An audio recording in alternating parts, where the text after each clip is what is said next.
कमलायतलोचन लोकपते विजयी भव वेङ्कटशैलपते सचतुर्मुख षण्मुख पञ्चमुख प्रमुखाखिल दैवतमौलिमणे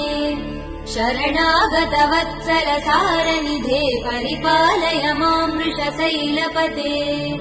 अतिवेलतया तव दुर्विषहैयनुवेल कृदष्टपराध सदैः